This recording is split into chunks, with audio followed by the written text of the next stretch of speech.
All right.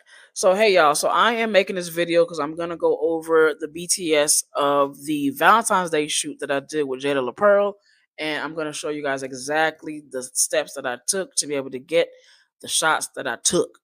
Let's get into it. All right. So first and foremost, I'm going through the video right now, and as you can see in this first clip, it is right now just me just setting up everything when it comes to the flowers, making sure the lighting just for the BTS is straight. Because like I'm not even gonna polish it, but I just wanted to make sure that the lighting for the BTS was good.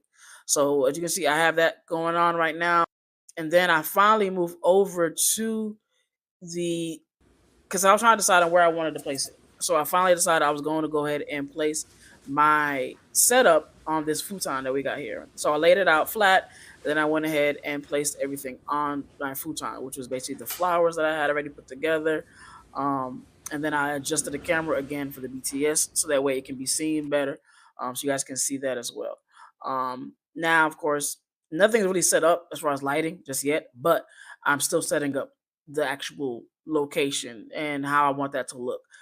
So once I put a backdrop down on the futon to give it the red bed look, and then I went ahead and placed up my black backdrop over it so that way I can go ahead and have that set up without it being the windows in the back. Because at the end of the day, as photographers, you want to make sure that you are having control with what your setup looks like, so it is not just picking up anything that is around you. You really want it to make sense. You really want to make sure that it is appropriate for what you're trying to do. Unless I'm doing the edits post production, right? Unless I'm doing the edits in Lightroom after the fact, you do not want to see outlets, for example, or window sills or window blinds in my pictures.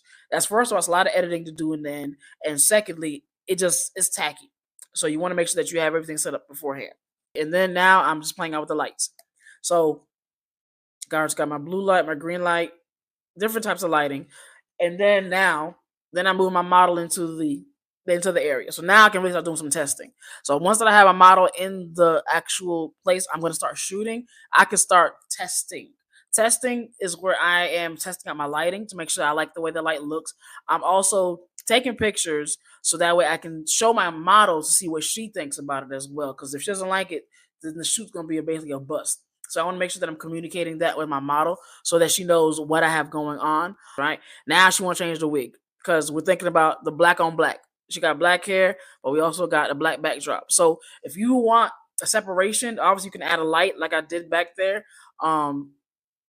I use one of my floodlights and I just put it back there and I just laid it on his back so it can point up. So I can create the separation.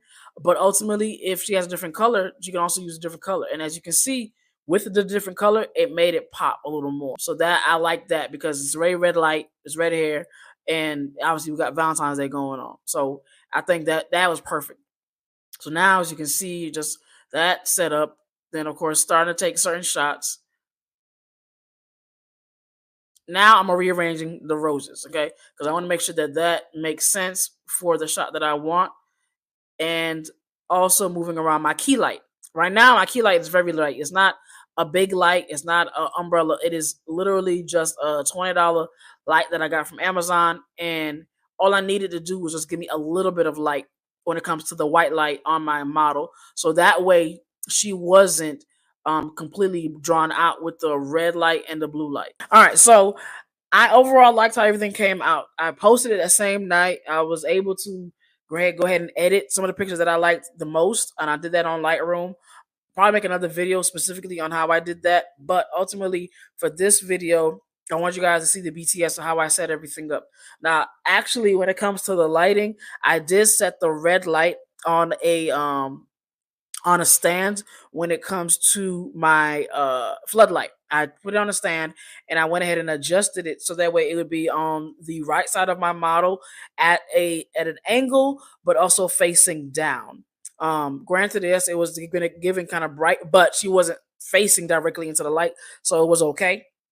And I also had my other floodlight behind her that was a blue light to give that contrast, so it's not just strictly red all the way around.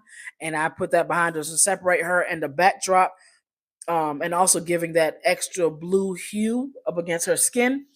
And then, of course, again with the key light, make sure I had the key light to focus on exactly where I was going to photograph. So these are my ideas of how I want to set up my photo shoot for the video content day. I mean, for the Valentine's Day content shoot.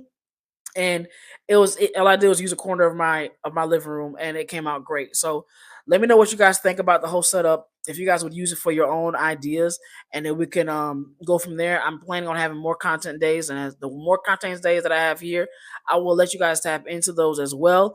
And I am always open to taking feedback. If you have any questions for me, just let me know, and I'll catch you guys on the next one.